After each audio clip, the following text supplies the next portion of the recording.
أعوذ بالله من الشيطان الرجيم بسم الله الرحمن الرحيم يا أيها الذين آمنوا إنما الخمر والميسر والأنصاب والأزلام رجس من عمل الشيطان فاجتنبوه لعلكم تفلحون إنما يريد الشيطان أن يوقع بينكم العداوة والبغضاء في الخمر والميسر ويصدكم عن ذكر الله وعن الصلاة فهل أنتم منتهون. نانی درس کی ان شاء اللہ العزیز سورة مائدہ پارہ نمبر 7 رکوع نمبر 12 آیات نمبر 90-91 دو آیاتونه چې دی نو هغه به ویلی کېږي. با قبل سره ربط او مناسبت دا دی چې دې نه مخکې آیات کې چې نو هغه ذکر شول چې بعضې شیزونه د قسم په وجه باندې حرامېږي. نو اوس دلته ذکر کوي چې بعضې شیزونه د هغه د خپل نفس په اعتبار سره حرام او ناجایز وي.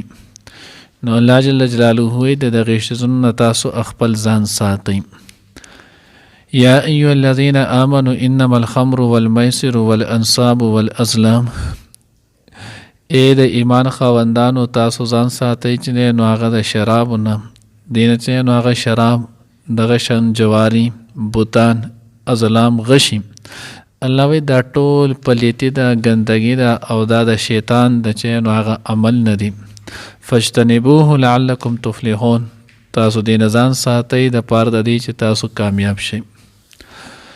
اوس د دې په شان نزول کې چې نو هغه مختلف روایتونه مختلف قصې ذکر کړي او تقریبا ټولې قصې چې نو هغه په خپل ځای صحیح دي او د دغه قصو تذکره چې نو هغه مخکې مونږه د سورة نساء کې هم کړې وه او د هغې نه مخکې چې نو هغه په سورة بقره کې هم د هغې تذکره شوې وه. اوس دلته بیا چې نو الله جل جلاله د هغې حتمي حکم د شرابو ذکر کړی دی. مخکې مونږ ویلو چې د ټول نه وړاندې حکم هغه د نحل کې راغلو، بیا د هغې نه وروسته سورة بقره کې چې نو هغه راغلو چې نو یسألونک عن الخمر. حضرت عمر رضی الله تعالی عنه چې نو هغه به وي دغه ترمذي روایت مفهوم دی چې الله چې نو اللهم بین لنا بیانا شافیا، ای الله موږ ته د شرابو متعلق چې نو هغه واضح بیان چې نو هغه راولېږي. بیا چې نو هغه کله دغه یسألونک عن الخمر دا آیات نازل شو، دا باندې دا تلاوت کړی شو، نبی صلی الله علیه وسلم راوغوښتو. حضرت عمر رضی الله تعالی عنه بیا دغه شانتي وفرمایل ای الله موږ ته د شرابو متعلق واضح چې نو هغه حکم راولېږي.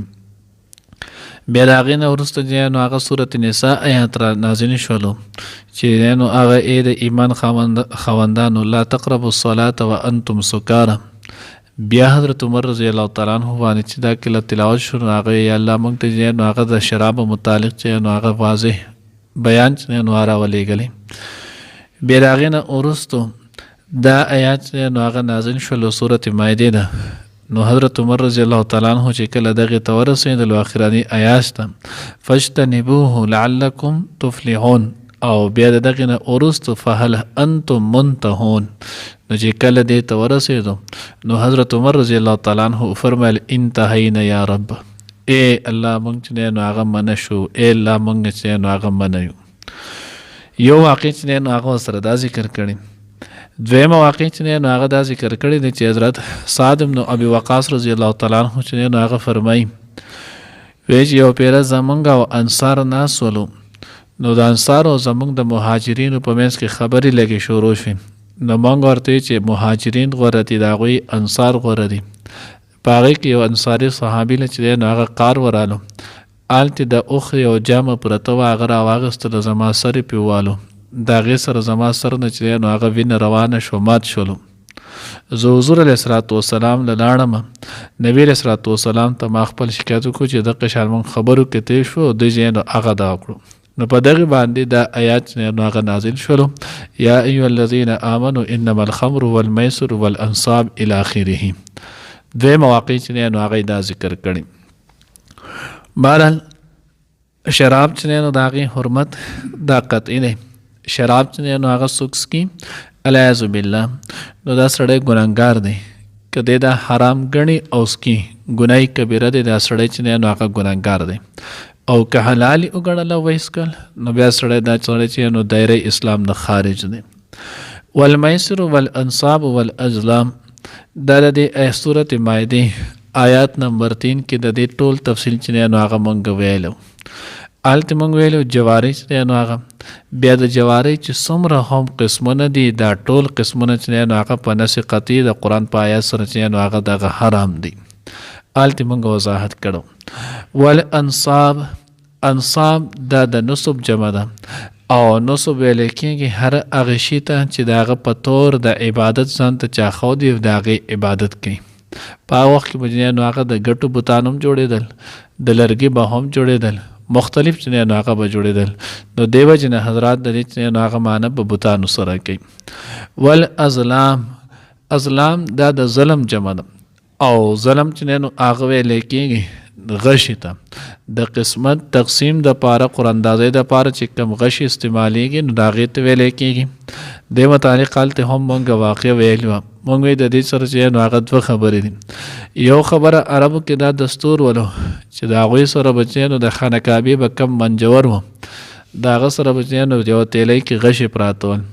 په هغې یو غشي باندې به یې لیکلي و لا، په دویم به یې لیکلي و نعم او دریم چې نو هغه به خالي و.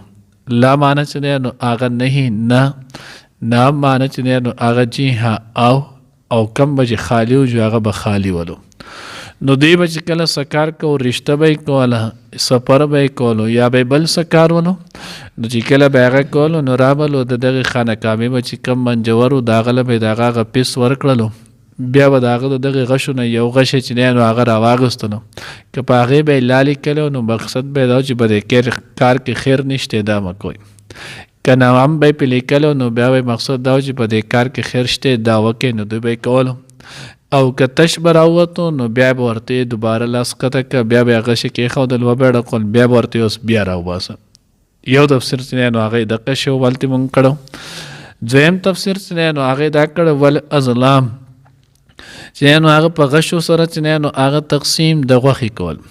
عربو کې دا دستور و 10 کسان چې نو هغه به راجمع شولو، یو اوښ چې نو هغه به یې ځان له واغستلو، بیا به دغه اوښ چې نو هغه به یې تقسیم کو وړوکی وړوکی به یې کو، پیسې به ټولو یو شانتې ورکړلې.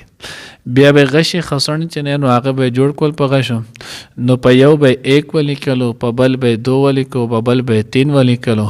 نو داسې به په دغې باندې تقسیم کړله 3 یا 4 غشي چې نو هغه به خالی پرېښودل.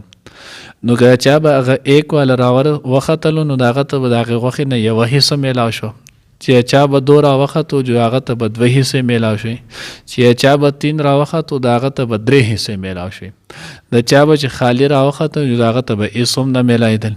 د هغه پیسې به هسې ابس لاړلې. څنګه چې اوس دلته دا کومه قراندازي او کومه لاټریانې او دا قصې چې دی نو هغه خلکو راوباسلي هوبهو چې دی نو هغه دقه شی و. نو نص قطعي سره دا حرام دی. د حرمت وجه نو د حرمت 2 وجې دي، یو دنیاوي ضرر دی په دې کې او یو اخروي ضرر دی. نو الله جل جلاله وایي رجس من عمل شیطان، دا د شیطان چې نو دا ګندګي ده او دا د شیطان د عملونو یو عمل دی، یعنی دا عمل تاسو ته شیطان ښیي. فاجتنبوه لعلکم تفلحون، نو د شیطان د کارونو نه ځان وساتئ د پاره د دې چې تاسو کامیاب شئ. اوس د هغې نقصانات نو موږ یو دنیوي نقصان هم دی او اخروي نقصان هم دی. الله وایي انما یرید الشیطان ان یوقع بینکم العداوة والبغضاء، دی دنیوي نقصان الله پاک ښیي. شیطان غواړي چې واچي ستاسو په منځ کې چې نو دشمني او بغض. اوس دشمني چې دی نو هغه څنګه کېږي؟ نو کله چې الیاذ بالله سړی شراب وڅکي نو د شراب وڅکلو سره د انسان عقل کار پرېږدي. اوس چې کله عقل کار پرېږدي نو دی بیا ښه او بد په منځ کې تمیز نشي کولی، خپل او پردي په منځ کې تمیز نشي کولی، کنزل کوي، بدې ردې وغیره چې دی نو هغه دا خبرې کوي. نو چې کله کوي نو دا بیا د خلکو د جنگ سبب جوړ شي. نو چې کله جنگ سبب جوړ شي نو بعضې وخت کې دا قتال ته هم ورسي، نو دشمنی د دغه وجې نه پیدا شي. والبغضاء او دویم د دې د وجې نه د خلکو په زړونو کې کینه چې نو هغه هم پیدا کېږي. خلک ورسره بیا هغه شانتي د خپل انتقام اخیستلو په هغې کې چې نو هغې نو په زړه کې ورته بغض راځي. دغه شانتي والمیسر په جواری کې هم دغه خبرې دي. جواری کې چې نو هغه دا دی چې یو سړی دنیا شي پیسې ویسي، بلکې عربو کې خو دومره حد باندې جواری به کېدله چې د هغو به ښځې او بچي هم په جواری کې بیللو، دا وی پکې هم ورکولو. یو سړی به دنیا شي پیسې ویوړلې او بل جوارګر مچیا نو هغه به د په 2-3 ټکه باندې پیسې هم وګټلې، جو بیا به په بچو کول او جو بچي به یې هم اکثر وګټل، غلامان به جوړ کول، اکثر به په ښځې کول جو ښځه به یې هم وګټله. نو دی به بیا د غصې نه ډک ولو، د ده به بیا د انتقام اولته خو د هغه د ګټلي ول، نو ده به څه ویلی نه شولو. نو دوی به بیا د دغې د وجې نه انتقام پیدا شو. نو کله به دغه انتقام چا به د برداشت وکړو، جو ډېره ښه چې برداشت به یې ونه کړلو نو د هغه په اړه کې د هغه به نو هغه جنګ او قتال به یې وکړو. چا به د برداشت وکړو نو د هغه په اړه کې به کینه پیدا شوله. نو ځکه الله رب العزت وایي شیطان غواړي چې د هغه د دغې دواړو شراب او د جوارۍ په وجه باندې ان یوقع بینکم العداوة والبغضاء فی الخمر والمیسر، دی چې نو هغه د دغې په وجه کېږي. ویصدکم عن ذکر الله وعن الصلاة، دی اخروي نقصان دی. الله وایي د دغې په وجه باندې منع کوي چې نو هغه تاسو له د الله د ذکر نه. شیطان دا غواړي چې تاسو په جوارۍ کې اخته شئ، په شرابو کې اخته شئ، په دغې نشه تماشه باندې چې نو عقل شئ. نو چې کله تاسو په دغې کې اخته شئ نو د دې په وجه بس تاسو نو د الله رب العزت ذکر پاتې شي. ځکه چې کله تو دغې طرف ته ستا میلان وي، تو په هغې کې چې نو هغه ګم ناست وي، نو تو به بیا د الله رب العزت ذکر چې نو هغه څنګه وکړي. لکه نن سبا که تاسو خیال کړی بیا د کې نو هغه د کرکټونو دا قصې دي، نو تاسو وګورئ که چاپ وي جو هغه د هغې نه ډک دی، که دوکان وي د هغه د هغې نه ډک دی، بانک به ویلی کېږي او دلته به لاس چې نو هغه پړقولی کېږي.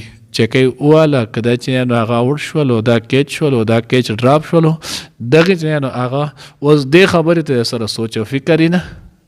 الله رب العزت چې نو هغه وایي ویصدکم عن ذکر الله، تاسو به د خدای د ذکر نه چې نو هغه منع کړي. نو داسې چې هر شی د قوي نه پای کې بیا دغه غفلت راشي. وعن الصلاة، او تاسو به د مانځه نه چې نو هغه منع کړي. مونځ نه چې نو هغه تاسو وګورئ کله چې هم دا میچونه جماعت کې چې نو هغه څومره خلک کې او په کم ځای کې چې نو هغه دغه میچ او دا قصې هلته څومره خلک کې د مانځه نه چې نو هغه دا ټول خلک منع شي. مونځ چې نو هغه پسې پرېږدي، سبق پسې پرېږدي، درس پسې پرېږدي، سوره چې کاري خیر ان تر دې اکثر په کور کې نه جوړی، یا چې نو هغه ستا کور کې سرکاري میلمۍ سودا راوړلې هغه واړه هغه هم نه کوي. بیا د هغې ورته چغې وباسه، هغه بیا په هغې پسې نه راځي. وعن الصلاة، الله وایي چې نو هغه منع کوي د مانځه نه. حضرات چې نو هغه وایي چې د دې ذکر کې خو مونځ په خپله چې نو هغه هم داخل شو. نو بیا دلته دا ذکر مونځ دوباره ولې ذکر کوم؟ نو دا د مونځ د اهتمام شان د وجې ده چې مونځ دا ډېر لوی حکم دی. نو ځکه الله رب العزت چې نو هغه دوباره څه کړلو؟ مونځ چې نو هغې هم ذکر کړو. نو ځکه الله وایي فهل انتم منتهون، آیا تاسو چې نو هغه منع کېدونکي؟ تفسیر خازن تفسیر د ذخیرة الجان کې لیکلی چې دلته نو هغه استفهام دی، خو د استفهام چې نو هغه تنکیر د پاره دی. منع کېږي او که نه د دې نه علاوه د تسبل طریقه د باندې راولم، یعنې من خو ته دنیاوي او دیني چې نو هغه نقصان وښودلو، اوس منع کېږي او که نه د دې نه علاوه د تسبل څه بیان کړم. او معرف القرآن کې چې نو هغه حضرت صاحب لیکلی دی، مفتی شفیع صاحب، هغه وایي دلته چې نو هغه فهل انتم منتهون استفهام چې نو هغه برای او خازن هم لیکلی چې استفهام برای امر دی، یعنی منع شی بس دی. توره د ته پته ولګېده چې په دې شي کې دنیاوي هم نقصان دی او اخروی هم نقصان دی. نو دلته چې نو هغه استفهام برای امر دی، یعنی امر دی چې فهل انتم منتهون، یعنی پس انتهو الکه د دې کار نه چې نو هغه منع شي او دا کارونه چې نو هغه پرېږدي. الله دې موږ د تمام نافرمانۍ نه حفاظت وکړي. یا ایها الذین آمنوا، اے مؤمنانو، انما الخمر، بشک شراب، والمیسر او جواری، والانصاب او بتان، والازلام او غشی، رجسن داچنینو یعنی غشی د جواری، رجسن داچنینو گندگی پلیتی دا من عمل شیطانی دا عمل د شیطان ندی، فجتنبوه پزان بچ وساتی د دینا، لعلکم تفلحون د پار د دی چې تاسو کامیاب شئی. انما یرید الشیطان، بشک غواړي شیطان، ان یوقع چې واچي بینکم ستاسو په منځ کې العداوت دشمنی، والبغضاء او بغض، فی الخمر په ذریعه د شراب، والمیسر او جواری، ویصدکم او من کړی تاسو لره ان ذکر الله د الله تعالی د ذکر نه وان الصلاه او د مانځنه فهل انتم منتهون پس آیا تاسو من کیږئ یا ایها الذین آمنوا ای مؤمنانو انما الخمر والمیسر والانصاب والازلام بشک چې نو هغه شراب جواری او د بوتانو عبادت کول او د غشانتی غشي رجسون دا پلیتی د من عمل الشیطان د شیطان د عملونو نه فجتنبوه د دین ځان وساتئ لعلکم تفلحون چې تاسو کامیاب شئ انما یرید الشیطان بشک غواړي شیطان ایوقع چې واچي بینکم العداوه والبغضاء استاسو په منځ کې دشمنی او بغض فی الخمر والمیسر په ذریعه د شراب او جواری ويصدکم من کی تاسو لره ان ذکر الله د الله تعالی د ذکر نوانی صلات او د مانځنه فهل انتم منتهون پس آیات تاسو چې نو هغه من بشئ